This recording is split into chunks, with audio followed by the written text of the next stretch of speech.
As you've probably heard, New York City has a new mayor who says he admires one predecessor perhaps more than any other. New York Mayor Fiorello LaGuardia. So who exactly was LaGuardia? What did he accomplish? We've asked Mo Rocca for a history lesson.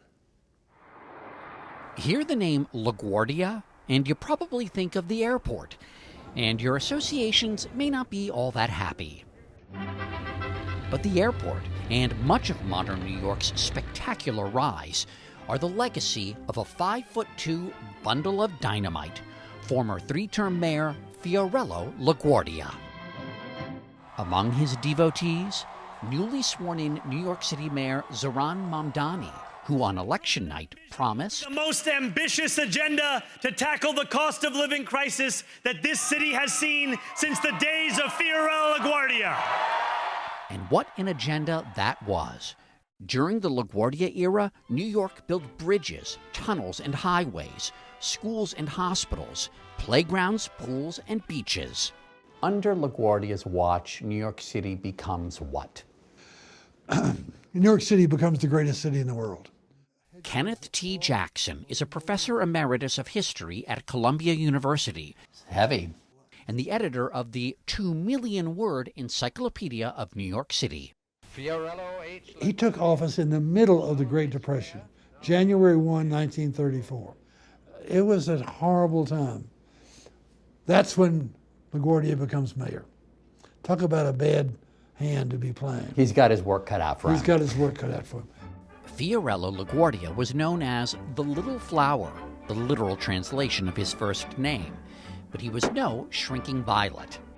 Well, you know, one of the things we got to say about Fiorello LaGuardia is his physical appearance. He's short. Short and stocky. Right. He's compared to a fire plug. Yeah. But he's loud and he's brash. In other words, he overcomes it. Long before the advent of social media, LaGuardia knew that image meant influence. The cross they ring, oh Rosie, London Bridge is falling. And so he brandished a baton to conduct musical performances. He wore costumes, threw baseballs, held babies, and mugged with the biggest names of the day: Judy Garland and Mickey Rooney, Albert Einstein, singer Marian Anderson, even holding his own with Abbott and Costello. Wait a minute, that's the mayor. I'm LaGuardia, huh? No! No! Oh, Mayor LaGuardia, hello! Yeah. If there was a fire, he'd be there. Mayor LaGuardia braves the smoke which knocks out scores of firefighters. And he took a tough stance on vice and organized crime. Let this be noticed to the gangsters that they'll be treated just as rough as we're treating their implements here. To illustrate that, he took a sledgehammer to a bunch of slot machines. He knew how to get publicity, he knew how to do it, and he wanted to do it. He knew where the camera was, too. That's right. That's good for somebody in that job. In fact, if you don't have that instinct, you're not going to have that job very long. Here's Dick Tracy. In one of his most storied moments, Mayor LaGuardia took to the airwaves in the midst of a newspaper strike to read the funny pages to children. Crash! She crashes it on his head. Knocked out. Throwing in some politics while he was at it. And say, children, what does it all mean? It means that dirty money never brings any luck. Fiorello LaGuardia was born in New York to Italian immigrants. His father was raised Catholic. His mother was Jewish. Fiorello himself became a practicing Episcopalian. LaGuardia, in some ways, is the quintessential New Yorker, a one-man melting pot. But he actually grew up in the American West. His father was a band leader in the U.S. Army. By age 24, he was back in New York, working as an interpreter at Ellis Island while he attended law school. That we rout the hosts of evil and elect LaGuardia mayor. As mayor, LaGuardia championed immigrants and the working class while reshaping the city through massive public works. But he could have never pulled off his ambitious agenda without two allies: his visionary and polarizing Parks Commissioner Robert Moses, and Democratic President Franklin Delano Roosevelt, whose New Deal bankrolled much of what was built. LaGuardia was a Republican, but the two shared the same progressive ideals. Under LaGuardia, we built our first public housing. That's an important thing because for the first 300 years of American history, housing is your problem, not my problem, the government. That's a huge governmental shift. So does LaGuardia help redefine what a city should do for its citizens? He's the most powerful public official, short of the presidency, to say that what higher obligation do we have than keeping our citizens alive? What higher obligation do we have than keeping them out of the cold in January? What higher obligation do we have than to feed their children when they're hungry? I mean, you just walk in, and this is what you're greeted with. Michael Rosenberg is the president and CEO of New York City Center, one of the city's premier and most beautiful theaters. Without Fiorello LaGuardia, would we even be standing in this space? No, this would now be a parking lot. Originally built by the Shriners, the city took over the building when the Shriners couldn't pay their taxes. LaGuardia proposed turning it into a temple for music, dance, and theater.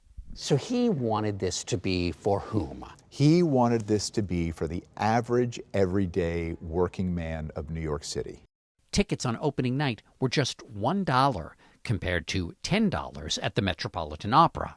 He also made the curtain times earlier so that it wasn't something where you would have to get off work, go home, have dinner, come back here at 8 o'clock. They would do curtain times at 5 o'clock.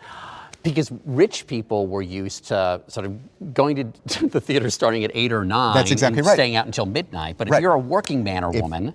Yep, you have to be up very early. In fact, LaGuardia might have understood that better than most. Hello, Fiorello. Did you have a busy day? Gosh, I'm tired. But for Fiorello LaGuardia, being mayor was a round-the-clock role of a lifetime. LaGuardia is a great example of a mayor using the power and majesty of his office to support ideas that are important to him. And this is a great example. He believed in the arts, and he saw this as a way of bringing that belief to life. He was quite a person, and I think that not only did he deserve New York, but New York deserved him. They fit together. They needed each other. And by the grace of God or whomever, it happened.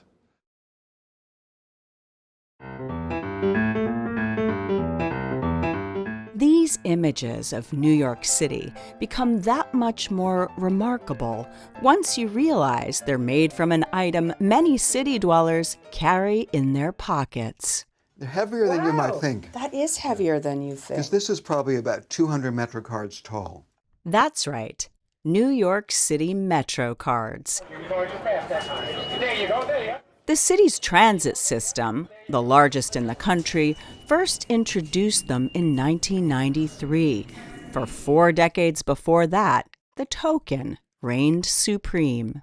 Here's our current taxi cab, and I build down the wheels and I build up the car layer by layer. You are a 3D printer. I am. A slow one. A very slow one. Artist Thomas McKeon says inspiration struck more than 20 years ago when he was bored while riding the New York City subway. It was an advertisement for the MetroCard, and I began idly wondering, well, how many words can I make out of the word MetroCard? So I cut up a MetroCard, and that's when I began to realize, wow, this is pretty amazing material. How much money do you think you've cut up? I would think thousands and thousands of dollars. McKeon says his work is about finding beauty in the mundane. Even the eggs are made of MetroCards. What is it about this kind of art that's important? I like the fact that it makes art accessible, that anybody, if they don't mind, can find trash and maybe make, hopefully, a treasure out of it. Stand clear of the closing doors, please. In 2019, New York's Transportation Authority launched a tap-and-go system that works directly with a cell phone or credit card. The MetroCard is sliding into history and will be officially retired on December 31st Do you see this as an icon of New York City culture? I really do. There's a real sadness as they go away. You know, it's something that bonds all New Yorkers. There's just an entire conglomeration of humanity. That tiny little piece that went through the machine, and we all use it, and we all curse at it sometimes when it doesn't work. At Fish's Eddy, a home goods store in New York City, McKeon's work sits alongside a sign that reads, "In loving memory of the MetroCard." There's definitely a sense of history, and New York history and American history.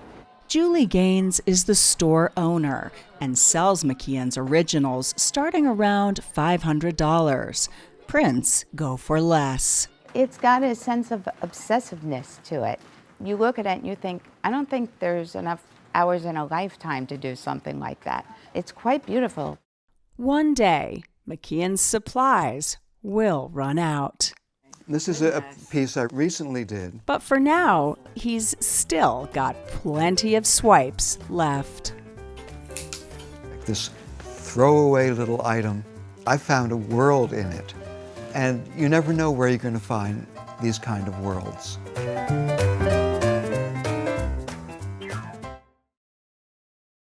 One of New York's most iconic hotels, the Waldorf Astoria, is reopening after a lengthy makeover.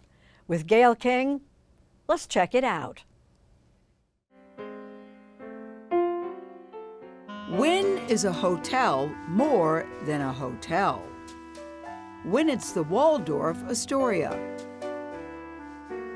Soaring 600 feet over Manhattan, stretching a full city block. It set a standard of luxury, history, and celebrity for nearly a century. Shuttered for 8 years. It took an army of artisans to bring it back to life. And now this Art Deco beauty has reawakened.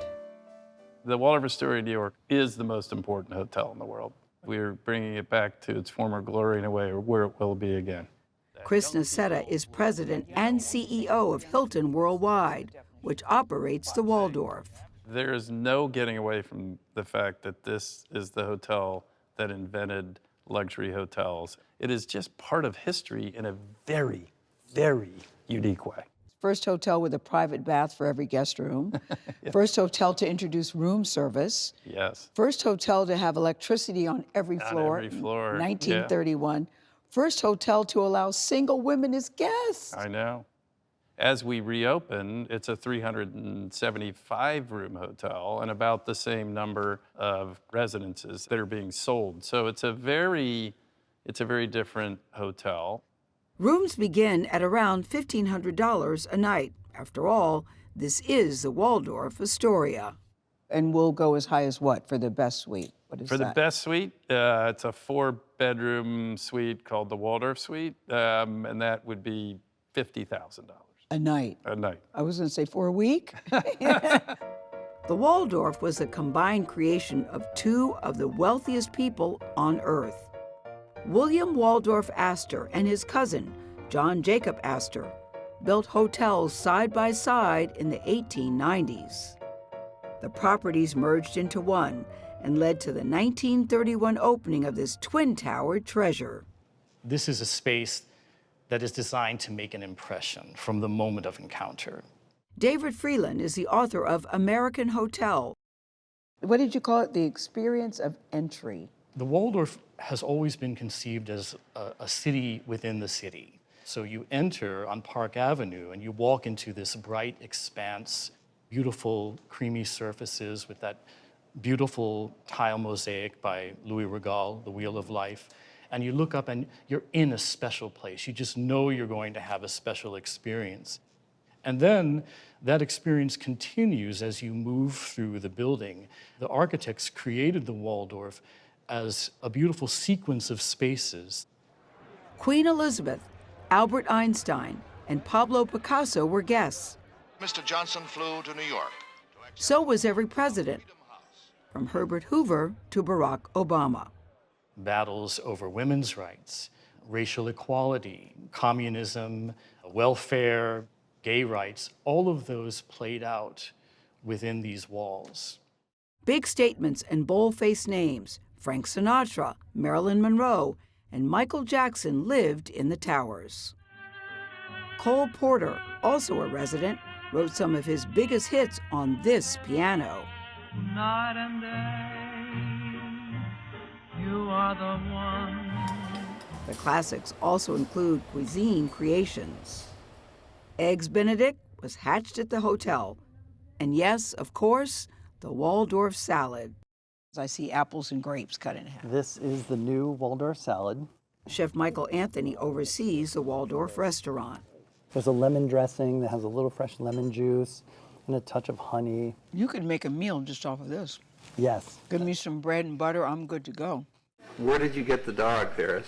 Paris Hilton, the great-granddaughter of Hilton founder Conrad Hilton, actually grew up within its walls. It just was like a fairy tale, so beautiful, just every day, new adventures. We would be running through the halls. Sometimes I would have roller skates on. I would roller skate on the marble over there. Did anybody say, Paris, knock that off? Sometimes, No. but everyone was... No, they didn't. They were so nice. She remembers bumping into Nancy Reagan as a little girl.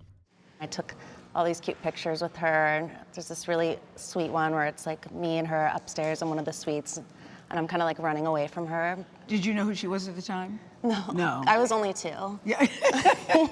We're at the most important place in the Waldorf Astoria, which is the clock. Built in 1893 for the Chicago World's Fair. William Waldorf Astor bought it, and this is, you know, the famous place that everybody has talked about for a generation or 2 or 3, which is, I'll meet you at the clock. And so a grand hotel begins a new chapter. Chris Nacetta says, you don't have to be a guest to be captivated by the Waldorf Astoria. It looks fabulous. But you really bring a hotel to life with the people, with the hearts and souls that work here. Many of the people that were here are going to come back. But we want everybody that's in New York to enjoy it and revel in the history of a hotel that has sort of defined hospitality. A different sort of postcard for you this Sunday from the storied New York City borough of the Bronx, as seen through the eyes of special contributor and Bronx native Susie Essman. That is really, really weird. Before I was an actress, before I was a comedian, before I was busting Larry David's chops on Curb Your Enthusiasm, Get the out of my house, okay? I was a kid from the Bronx. A monumental, magical, and at times maligned slice of the Big Apple. Drill deep to left field. The home of the Yankees, it has more people than Dallas. It's also the most diverse place in America. Marvel creator Stan Lee grew up here, and Al Pacino, Ralph Lauren, Tracy Morgan, Justice Sonia Sotomayor, and of course, J-Lo. It's the only part of Gotham that's not on an island, see? And it's where hip-hop began. Don't push me, cause What makes it so special? I went on a fact-finding mission, starting with the author who spent 15 years walking. They call me the Wanderer. Yes, walking across its 71 neighborhoods. And who are we here with? My name is Ian Frazier. I'm known as Sandy to my friends, but I write We're under not the friends. Sandy wrote about his journey in the book Paradise Bronx, The Life and Times of New York's Greatest Borough. You're from Cleveland.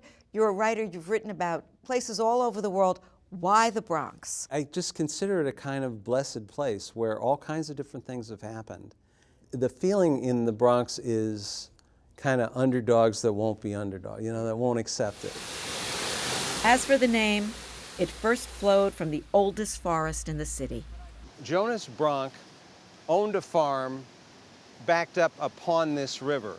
And so the river was called Bronx River. And then that became Bronx land. Which eventually became the Bronx. Once a country retreat for the rich, the Bronx was built by the subways. only to be nearly destroyed by highways. The Cross Bronx Expressway. It's beautiful this time of year. America decided we were going to be a country of the automobile, and those highways damaged communities in the Bronx. By the 1970s, urban decay and neglect fueled fires that reduced block after block to rubble. There were 33,000 some fires. They closed fire stations at the time that these fires were burning because it was a way of saving money. That was then. This is just amazing. I mean, look at these homes. This is now.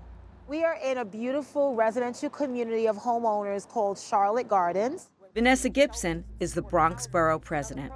This area was a site of blight, of devastation. It was incredible organizations who are still around today that really started developing the community and building homes for people so they could live and have stability. Tell me why the Bronx matters in this country. It is a borough of resilience and strength. It has often been counted out and left behind and isolated and ignored. And even from the rubbles of dirt, we have sought promise and potential.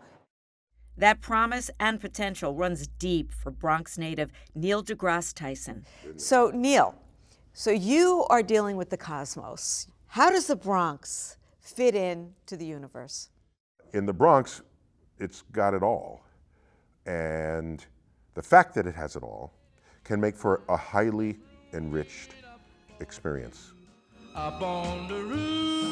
The renowned astrophysicist remembers gazing up at the cosmos as a child from the top of his apartment building. I would leave the rest of the world behind. Just me, my telescope, the sun, moon, and stars. I credit the New York City light-polluted skies for me being an astrophysicist because it hit me at just the right age, at age 9, and I never looked back. I've always kept looking up. Looking up is easy when strolling through the Bronx's Little Italy section with Chaz Palminteri. This is Arthur Avenue back here, which is Arthur the Avenue famous. right there. Famous Arthur Avenue. I was born a block down. Where are we going now? Right now we're going to Gino's Pastry Shop, right here. They made my wedding cake. An actor and writer, Palminteri's one-man play, A Bronx Tale, was turned into a movie directed by Robert De Niro. Now you just can't leave. You travel all over the world. Yes, I do, yeah. And you tell people, where are you from? And you say, I'm from the Bronx. Right, and it's always like, whoa. Like, oh my God. They think it's dangerous, right? They think it's dangerous. Yeah. And I say, no, I love that. People keep thinking I was really a wise guy. Not a wise guy, but wise in a different way. The Bronx gave me my soul.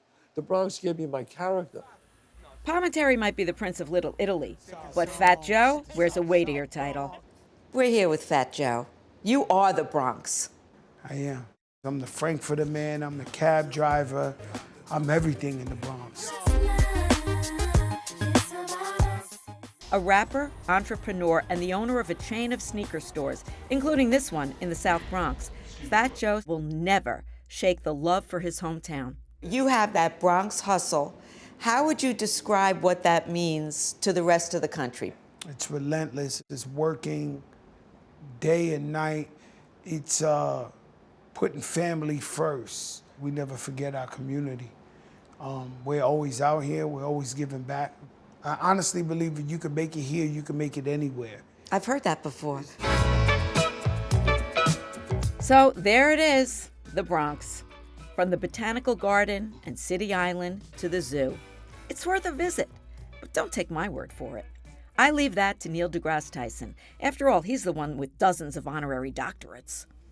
To me, the Bronx was a microcosm of, at its best, what the world could be. Up on the roof, up on the roof. Ice cream, who wants ice cream? Hey, everybody's singing for that ice cream. When she screams ice cream.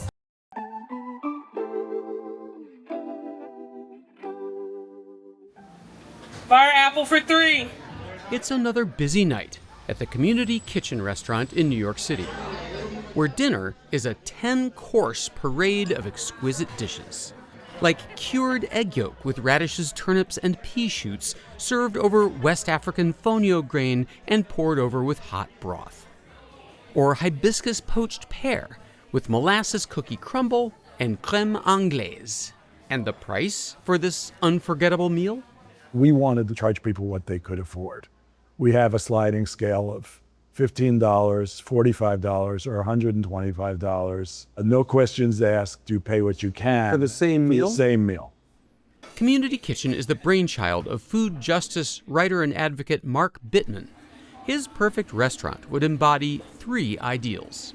Sourcing great food from farmers who know what they're doing and care about what they're doing. Treating workers with dignity and respect. And then the real trick is making that widely accessible. Is this fine dining? I think it's a type of fine dining. Maybe like rustic fine dining, you know what I mean? There are places where some of the ingredients are unrecognizable. You look at that and you know it's a carrot. Chef Mavis J. Sanders has worked at Michelin-starred restaurants. It sounds like you did put some thought into what can I serve that will serve everybody in all income ranges. Obsessively. At this restaurant, nobody knows who's paid what. Somebody was sitting at the bar and they said, if there was one of these on every corner, the world would be a better place. And I was like, bet, that's a testament. Mark Bittman knew that the restaurant would lose money. Private donations made it possible. You can't serve delicious, nutritious food, pay people well at prices everybody can afford and make a profit? No, you can't. And if you can figure that out, call me. If anyone can figure that out. Community Kitchen is a limited-time pilot that closes in mid-December. After that, Bittman hopes to open a permanent version in Manhattan and beyond. Every city can support something like this. For Chef Sanders, it's been a very successful experiment. You're gonna leave here nourished, but also like, it's around amazing people who are having a good time. I want people to be able to leave these doors and walk out feeling like a better human.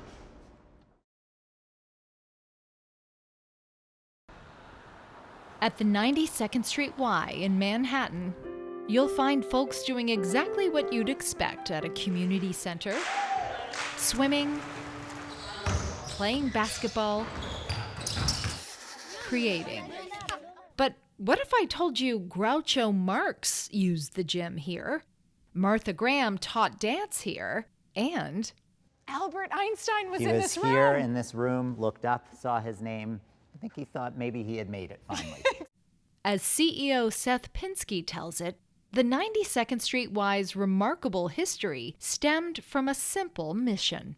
The 92nd Street Y was founded 150 years ago by a group of German Jewish civic leaders who saw a large number of Eastern European Jews coming to the United States.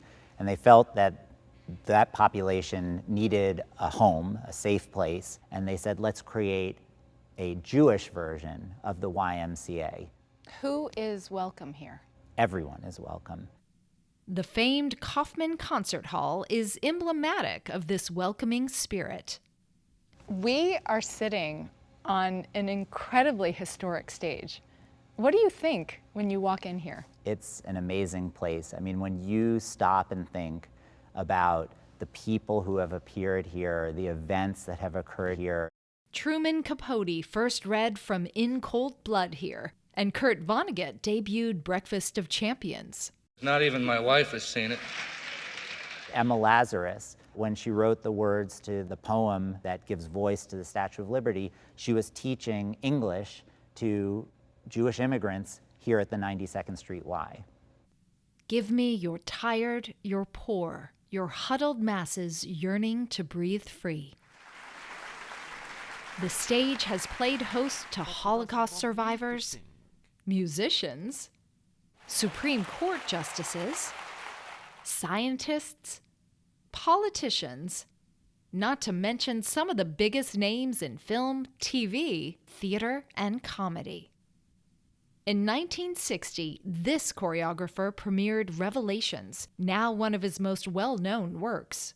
Why do you think that someone like Alvin Ailey was welcomed here at the 92nd Street Y when he wasn't welcomed anywhere else? Jews have a long history of being excluded, and as a result of that, it's a very important value for us not to exclude others for the same reason.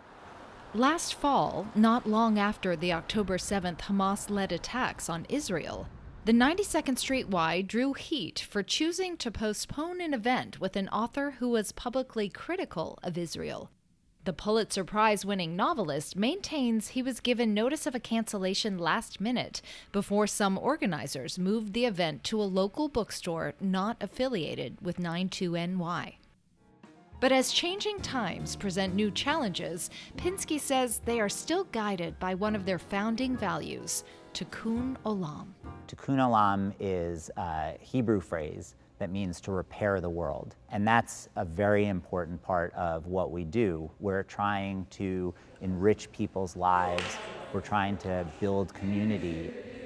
Programming ranges from ceramics to parenting to art history, as well as a nursery school, performances, Let's dance! and the famed 92NY Talk series. Why? Because I was in love with Tarzan. But the A and the G. 82-year-old Lincoln Field has been taking guitar lessons from Ed McEachern for decades. Is that it? That was perfect. A few floors below, Joanne Krantz is busy bejeweling herself at the famed jewelry center. Did you make your necklace? I did. You made that? I did. Peter Stokes jumped into a pickup basketball game here nearly 50 years ago, and he's never stopped coming for cardio and camaraderie. It's also a great meeting place to meet people. You know, since I started playing basketball, I have lifelong friends now. A century and a half ago, the founders of the 92nd Street Y may not have foreseen all that it would become, but Seth Pinsky is sure their vision has remained true. It's a place for people. It's a place for people to make their lives more meaningful. It's a place for people to connect to other people and not feel alone and isolated. And I don't see that changing in the coming 150 years in any way.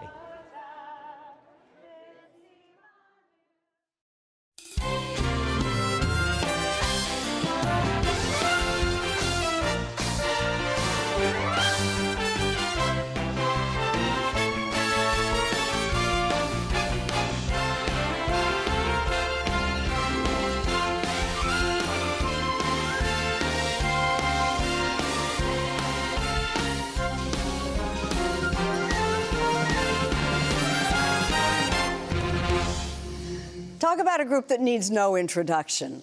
For generations, holiday revelers have gotten a big kick out of Radio City's Christmas Spectacular featuring the Rockettes.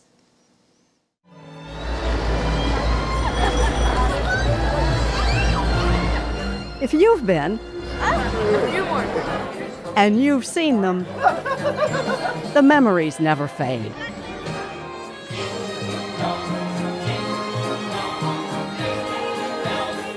If we go back in time, it's now 1959. Janie's up there from Indiana. That was my first visit to Radio City Music Hall. I would have seen the Rockettes for the first time. It's unforgettable. The Rockettes are celebrating their 100th year. In 1925, a troupe of 16 dancers in St. Louis called themselves the Missouri Rockets. In 1932, they performed for the first time at Radio City Music Hall in New York City's new Rockefeller Center. And the following year, as the Rockettes, starred in the first Christmas Spectacular, as they have every year since, but 2020, due to the COVID pandemic. Do you have checklists? Yes, just like Santa. I've got lots of lists. Executive Jessica Tuttle oversees the Christmas Spectacular and the Rockettes. There's a certain point where everything falls into place and we all get into our motions, whether it's the people who are scanning tickets or it's the dancers backstage. We all know what we need to do. Precision is what defines the Rockettes. And to be precise, the high kicks of the kick line are eye high. That's ridiculous. That's a long time ago. That is a The leg still goes out. It We've does. seen it. We've It seen does. it. high kick. No, incredible. At my audition, she said, "You're Toady or I," and the girl next to me was kicking high, and I said, "Well, I can kick that high. I am not going to do that too." Julie Branham was a Rockette from 1988 to 2002. And 7 and 8. Today, she's the company's choreographer and director, the first former Rockette to hold the job. It's easier to kick your face sometimes than it is to kick the way the Rockettes do, which is you have to control it to go to the same spot every time. So it's about hitting that mark with your chin lifted, of course. And to make it look easy as well. Yes, and not move anything in your upper body. Every year, between 800 and 1,000 dancers audition to be a Rockette. For the first 60 years, only a certain type made the cut. The Rockettes that I would have seen and grew up seeing on television did all look alike. It was one line and they all looked the same, and that was part of the concept. I think the precision comes for us is through the dancing. We're dancing precisely, but it doesn't mean that there's a different height ranges, there are different body types, there are different hair colors, there are different skin colors. While change takes time, Branham says change has come. You didn't see little girls that look like you. No. Now just find your count 3 and hold here. This is Donnell Morgan's 20th season as a Rockette. 8 and...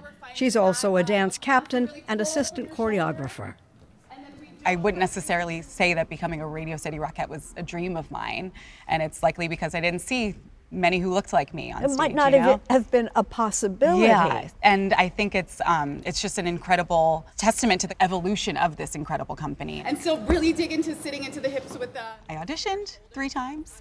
It took me a while to get here, but it's been the most incredible journey being here, and it truly feels like a gift.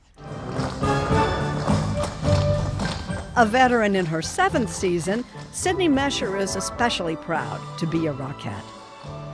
I was born without my left hand. I do identify as visibly disabled, and seeing disability on stage is very important, and it is the honor of my life to do it every day during the Christmas season. Julie, when Sydney would have auditioned, you must have been here. I was. I did see her audition, and I'm like, there's no reason not to hire her. She can do the job. And that's what I always look for, talented dancers. This has definitely been a goal of mine as well as the company to make sure that people have the means. If they want to be here, we can provide those means so that they can get here and we can train them and teach them how to do this. You were saying when you started as a dancer, there wasn't all this, no, and somebody would yell out, "Go to the imaginary dotted line," and I'd say, "Where do you imagine that is? I don't know where to Achieving mathematical precision is a mathematical problem. Where does math come into it? Our stage is a giant piece of graph paper. There are lines and numbers every 2 feet in every direction, and that's how we keep the lines straight. So you can see the patterns and the formations. And the athleticism required of today's Rockettes is more intense than ever before. Julie, would you have made the cut today? No, I would not. I'm pretty sure. I would say back when I was a Rockette, we'd say, "Here comes, we're changing formations, watch us go." And now they happen in, you blink and we've changed formations. And changing costumes too, 8 times a show. This is a very small room. How many Rockettes are in here doing a change? In one change, we will have 18 Rockettes, so that's half the line. And how long do you have to do this change? Our fastest is 78 seconds. This iconic costume design by late director Vincent Minnelli has been used since the Rockettes first performed the Parade of the Wooden Soldiers in 1933. Anyone who's ever been a Rockette has done this, and you're just a part of the legacy.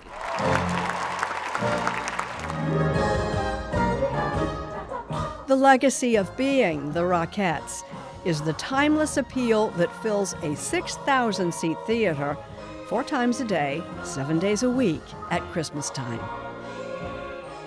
It's so special. People come here with their family. It's a part of their tradition, and to be a part of that is so magical.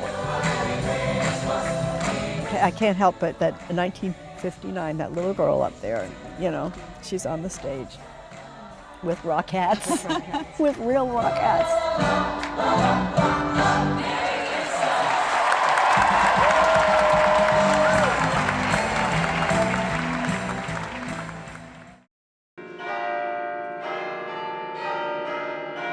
How do you improve on a sacred space? That was artist Adam Zvijanovich's assignment when he was approached early last year.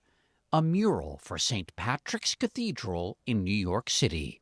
The Catholic Church hasn't done a significant piece of art like this in a long, long time. But in fact, right, over the long view of centuries, you're part of a great tradition. Oh, I know. Right? Yes, and that made it all the more daunting. 1, 2, 3.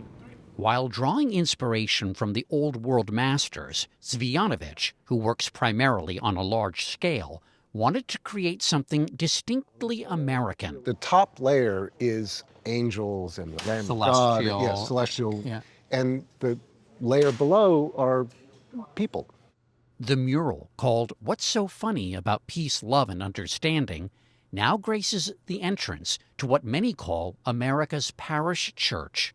Even those who love the cathedral said, this entranceway is kind of dreary. It's kind of dull. And technically it's called the narthex. Yes, the narthex. There's enough dreariness in the world that when you go into a church, you don't need it. Let there be light. Cardinal Timothy Dolan is the Catholic Archbishop of New York. Hallelujah. Let there be light. Let there be hope. Dolan initially conceived of the mural as a depiction of an incident that took place in the Irish village of Knock in 1879. Dozens of villagers reported seeing a vision of the Virgin Mary. Now known to Catholics as the apparition at Knock, it happened the very same year St. Patrick's opened in New York to serve a largely Irish immigrant congregation. But the cardinal's idea became something more once Zvijanovic was chosen to paint it. He said, what would you think of making it a celebration of the continual pilgrimage of God's people? Immigration. Yeah, the Lamb of God, Mary, Joseph, and John, kind of were immigrants from heaven to visit the little village of Knock. Literally, Jesus, Mary, and Joseph were refugees as they had to flee to Egypt. So what would you think of an ode to the immigrants, which has always been such a tantalizing part of New York and the American dream? I said, bingo, show me what you got.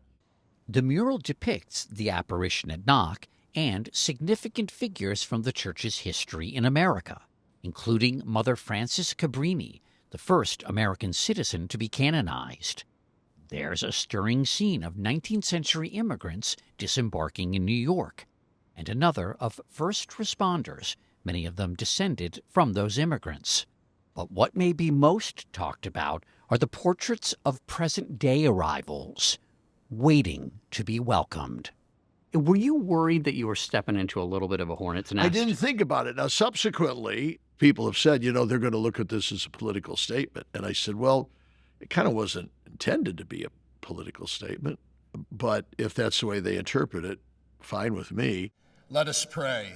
Dolan delivered the invocation at President Trump's inaugurations in 2017 and 2025. God bless America.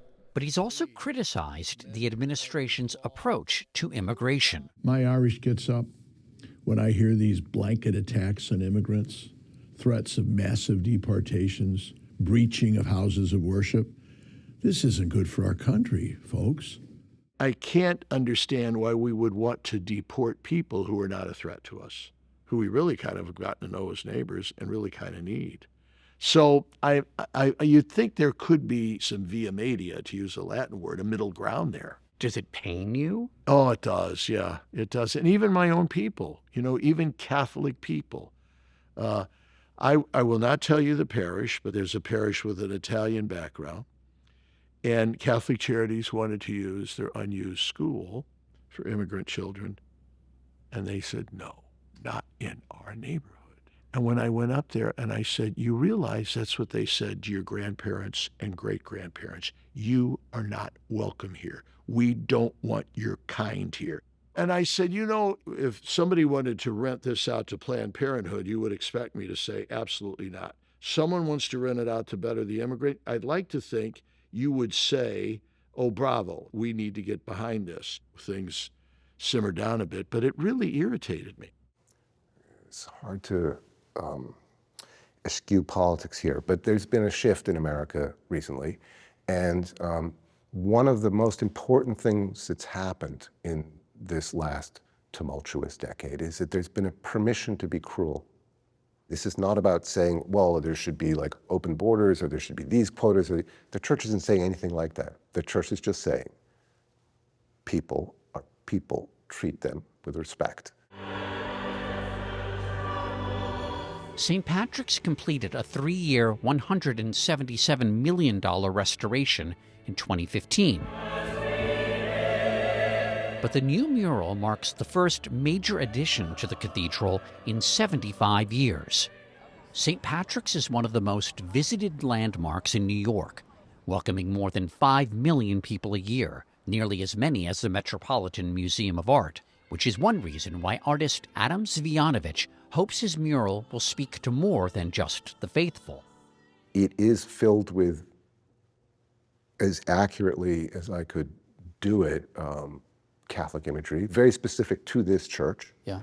And that is for people who are devout. But it's also a painting for the city of New York.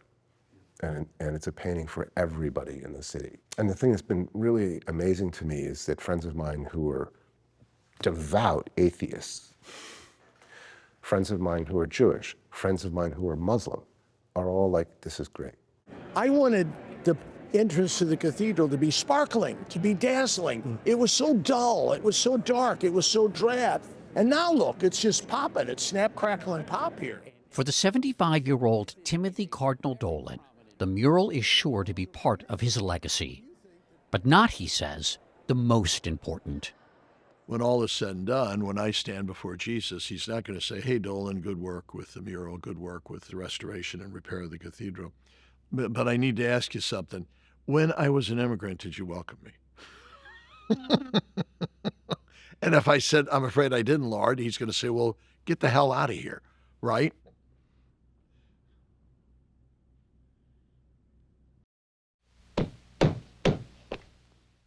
If you don't know who Robert Moses was, this picture of a scowling giant straddling New York City's vast sprawl will give you a hint.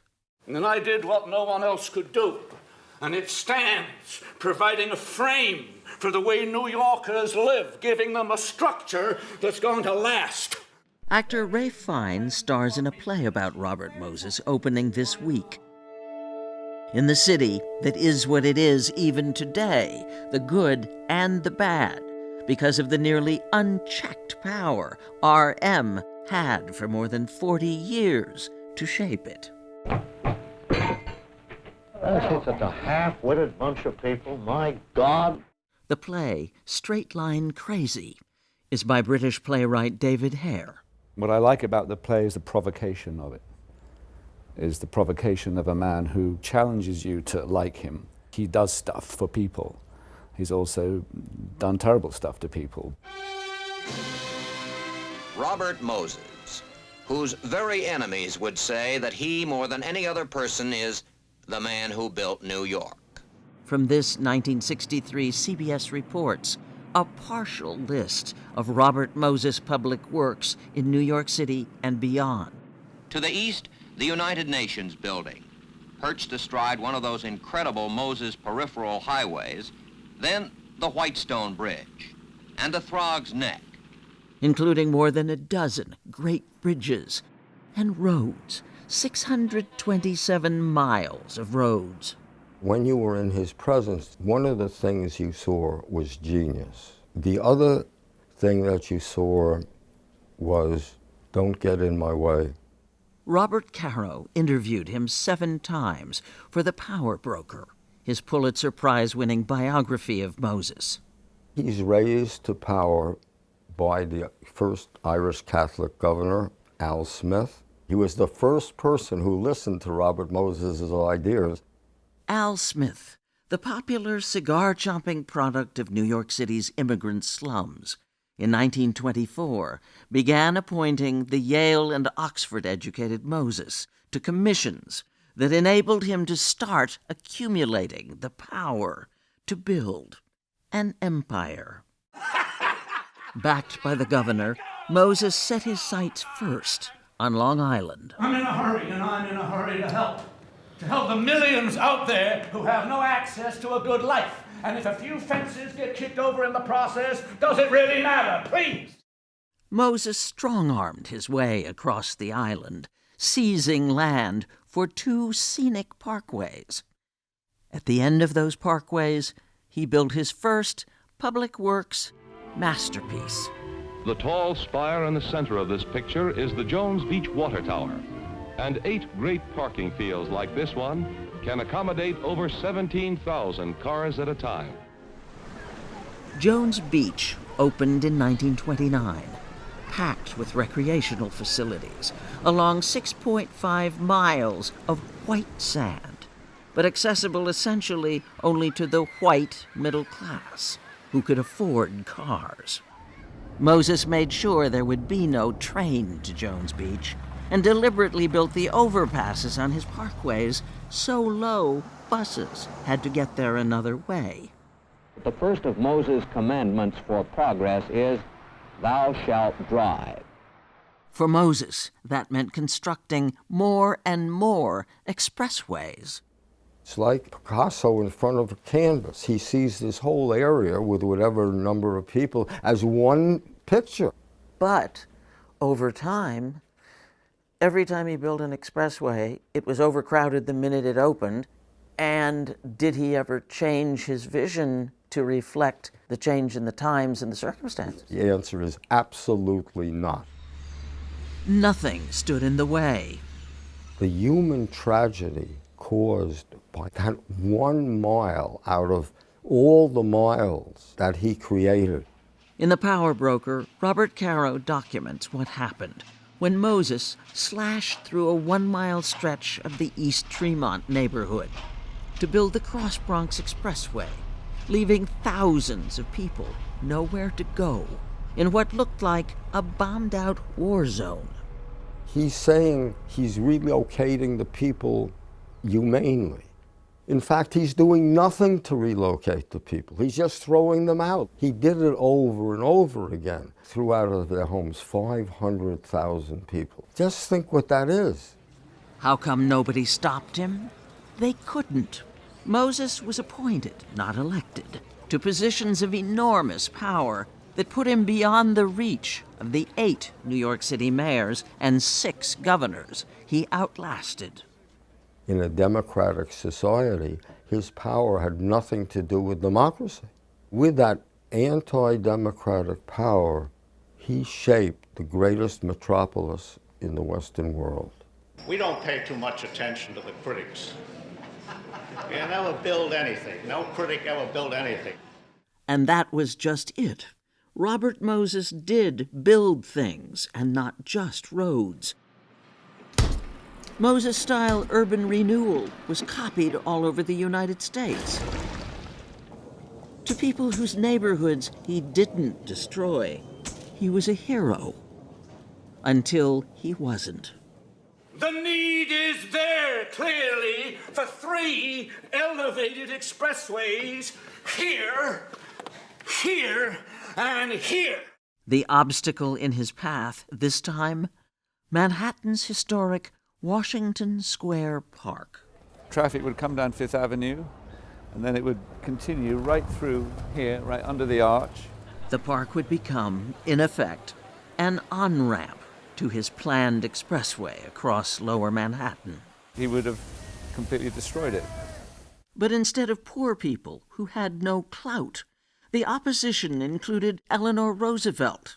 Visible and vocal among its leaders was activist Jane Jacobs. We need war, full out and flat out, to stop this hideous violation which Moses is planning. They did stop it. They are joined by Fair President Robert Moses ran the 1964 New York World's Fair, but it was a financial failure. By 1968, he had been maneuvered out of power. He died in 1981 at 92, embittered. Now, of course, suddenly fashionable to dislike me because I'm the dirty bastard who pushed through the things democracy needed, but which democracy couldn't deliver. And secretly people know that. They know I'm necessary. But was his creation worth the cost? The city that we're living in today is still, for better and for worse, his city.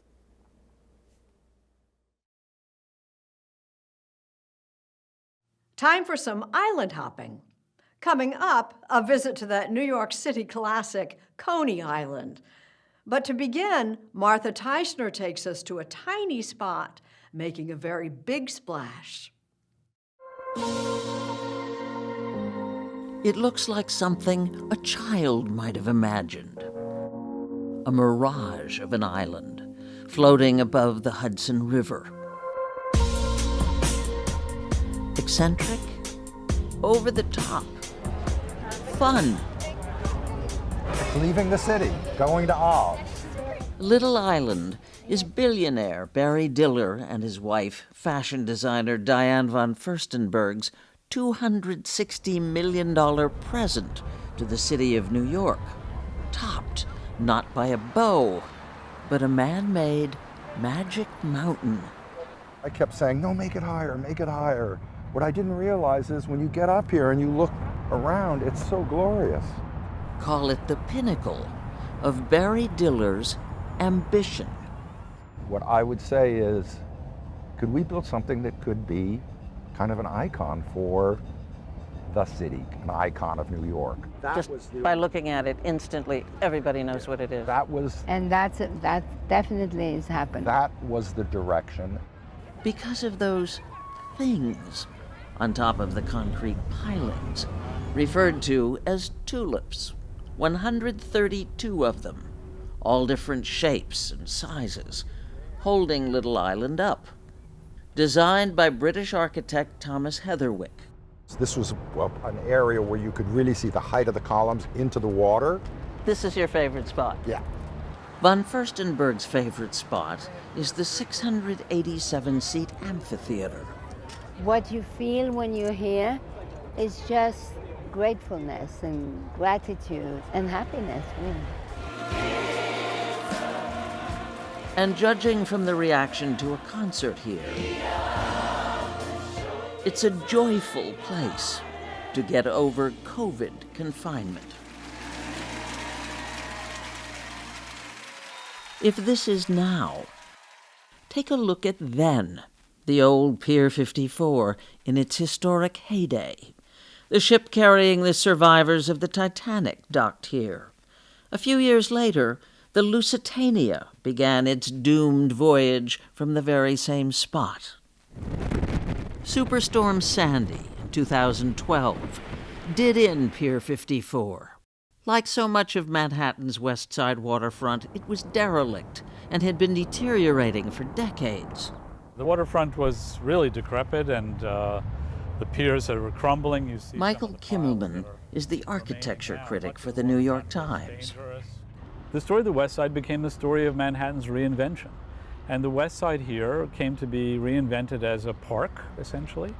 Before Little Island, DVF and BD, as they refer to each other, poured $40 million into the High Line, an abandoned elevated railroad a few blocks away that was turned into a park. So popular, it's been widely copied. Will they be building little islands all over the place? Yeah, I don't know that other people will because almost no public money was spent. You know, that's difficult to do in other cities. In his review, Michael Kimmelman, a fan of Little Island, raises the question, should billionaires be remaking public spaces?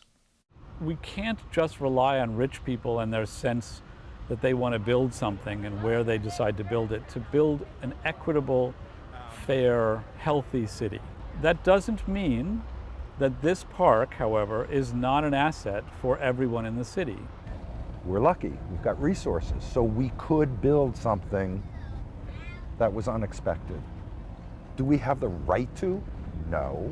But in fact, this was a torn down pier in which nothing but a flat space was going to replace it. And visitors seemed to like what they got instead. It's a gathering space for everyone because that's what we need right now. I love it. I like the landscape of it, and I like the different levels. So, up here, you can dance to the music. Down there, Diller and von Furstenberg have pledged another $120 million to maintain the park and pay for programming over the next 20 years.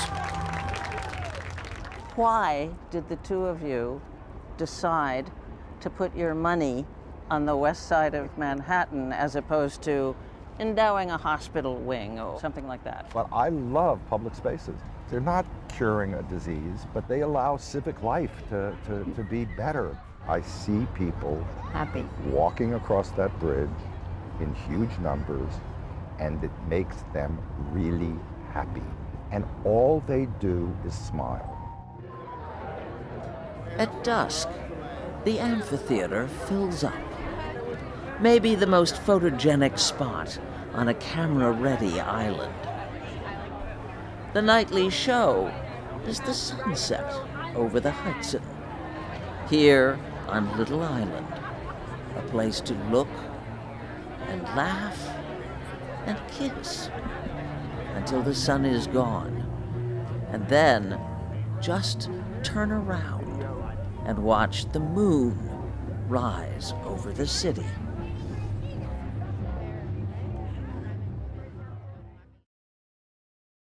The Morris-Jumel Mansion has been in New York City since before the Revolutionary War. Built in 1765, the house served as a war room for George Washington and later as a home for Aaron Burr. It's packed with history and just as many ghost stories. In your professional opinion, do you feel like there are spirits in this house? If there are such things as ghosts, they are here, yes.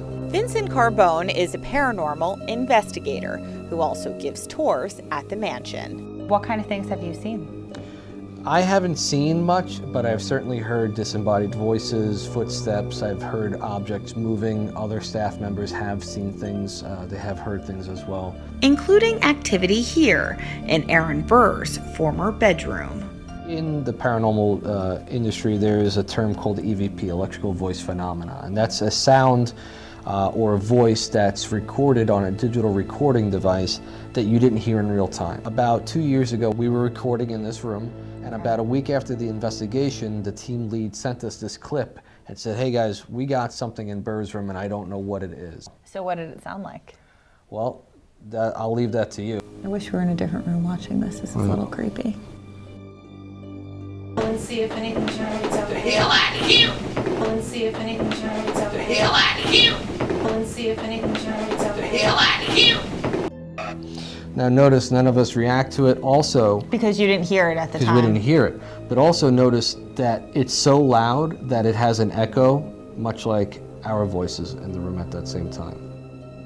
So we've isolated that sound, we've stretched it out, we can't figure out what it is. Can you hear what it says when you stretch it out? No, I mean, everyone has a different opinion, right? So when I first heard it, I thought it said, "He doesn't love you." Some people say they're gonna laugh at you. So Let's see if anything generates out The hell out of here! We were still skeptical, so Vincent gave us a tour of the house. So what do we have here? What is this? this is a electrical magnetic field meter. The device is used to diagnose electrical problems, but it's also used by ghost hunters who believe spirits tap into energy sources in order to manifest. The closer you are to an electrical field, they say, the brighter the lights become. So I think we should test it out here. We should. I'm going to take it to the front right here. Okay, so I'm going to put one right there. I'm going to put the second one right here. I'm going to take a step back. Remember what it looked like out in the hallway. Okay. Now, this is what it looks like in this room. This furniture that you have in here right now, as I said, this is original. This is from France. Morris-Jumel did own this. Okay. So there's nothing electronic in, around, or underneath these pieces of furniture. I'm not saying that we're definitely, capturing a ghost conversation here, but it's pretty interesting. It opens up the dialogue a little bit more. The Morris-Jumel Mansion hosts ghost tours twice a month for believers and non-believers alike. Healthy skepticism is what we want. I'd much rather investigate with a room full of skeptics than one person who's truly a believer.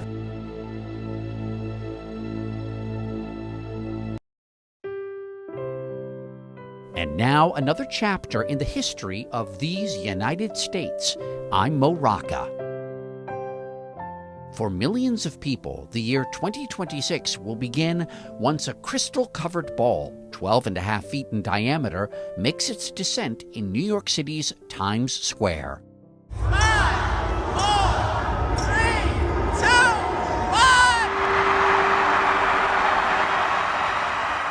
1! New York Times owner Adolph Ochs organized the first New York City ball drop on December 31st, 1907. The original ball, this is a replica, was made by Jacob Starr, a Ukrainian immigrant metalworker. The event has taken place every year since, except in 1942 and 1943. In those 2 years, revelers welcomed the new year with a minute of silence. During the COVID pandemic in 2020, the New Year's ball still dropped in a nearly empty Times Square. The brand new ball is the biggest ever. The ball is 12,350 pounds. Michael Phillips, president of Jamestown, the company that's redeveloping One Times Square into a year-round destination, This is the 9th ball since 1907. gave me a close-up look at the ball, covered in over 5,000 handcrafted circular Waterford crystal discs. They're in 3 different sizes, 3 different puck sizes in round versus triangular, which was the old geometric dome patterns. It's a self-contained light show with many special effects. Why do you think the ball drop means so much to so many people? It's something that really symbolizes releasing what was and looking forward to what's to come. And in 2026, a bonus. The ball drops again on the eve of July 4th, in addition to New Year's. From all of us at CBS Sunday Morning, Happy New Year. And yes, I wore this to my high school prom.